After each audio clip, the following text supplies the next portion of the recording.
Hello everyone, কেমন আছো তোমরা সবাই? আজকে দুপুর থেকে আমার ভিডিওটা শুরু করতেছি। তো আজকে দুপুরে রান্না করতে হবে। তো চলো আমি কি রান্না করি।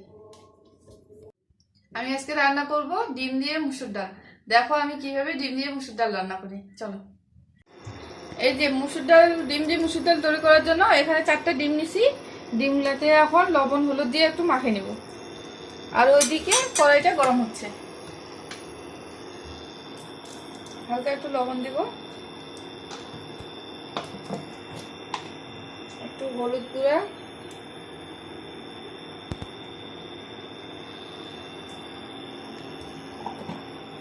আর একটু মরিচ গুঁড়া দিব সামান্য করে। এগুলো একটু মাখিয়ে নেব।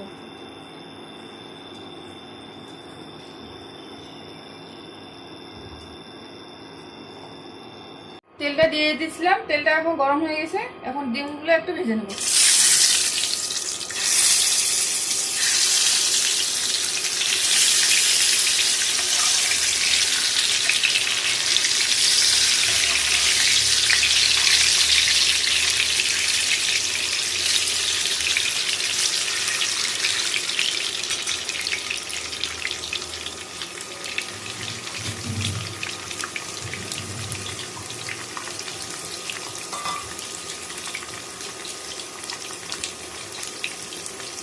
এই যে ডিমগুলো আমার ভাজা হয়ে গেছে, এবার তুলে নেব। 2-3 মিনিট ভাজলে হয়ে যাবে।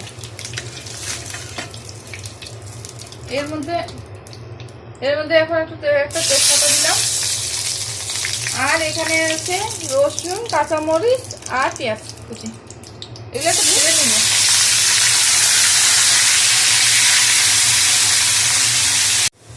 পেঁয়াজটা আমার ভাজা হয়ে গেছে। এখন এর মধ্যে মুসুর ডালটা দিয়ে দিব। মুসুর ডালটা আগে থেকে ভিজিয়ে রাখছি আধা ঘন্টা মতো, এখন দিয়ে দিব।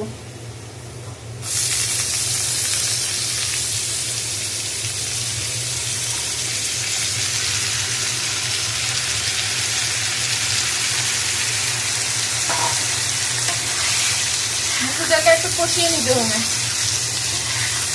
5-10 মিনিটের মতো কষিয়ে নিতে হবে। এই যে আমার ডালটা কষানো হয়ে গেছে, দেখো সিদ্ধ হয়ে গেছে, কষতে কষতে সিদ্ধ হয়ে গেছে। এখন এর মধ্যে একটু জিরা মশলা দিয়ে দেব।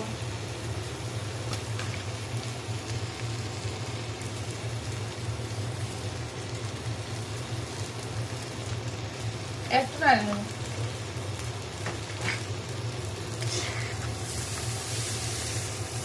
আমার ডালটা এই যে সিদ্ধ হয়ে গেছে, এখন আমি পানি দিয়ে দেব।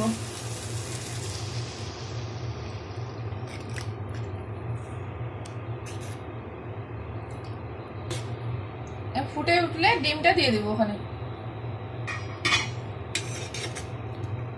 এই যে ডালটা আমার ফুটে গেছে, এখন এর মধ্যে ডিমগুলো দিয়ে দিব।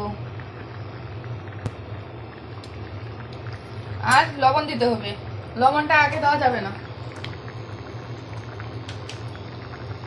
লবণটা আগে দিলে মুসুর ডালটা সিদ্ধ হতে চায় না। লবণ পরিমাণ মতো দিতে হবে।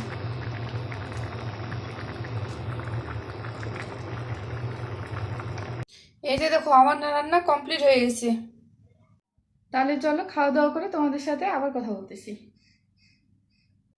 তো দুপুরে খাওয়া দাওয়ার পর আবার তোমাদের সামনে চলে আসলাম। দুপুরে আজকে ডিম দিয়ে মুসুর ডালটা খুব সুন্দর হচ্ছে, তোমরা বাসায় ট্রাই করতে পারো।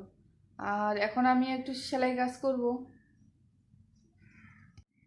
এই যে আমি এগুলো সেলাই করছি, দেখো। এখন আমি সেলাই করব। তাহলে ভিডিওটা আজকে এখানে শেষ করতেছি। ভালো লাগলে অবশ্যই লাইক, শেয়ার, কমেন্ট করিও, আর সাবস্ক্রাইব করতে ভুলিও না। ওকে।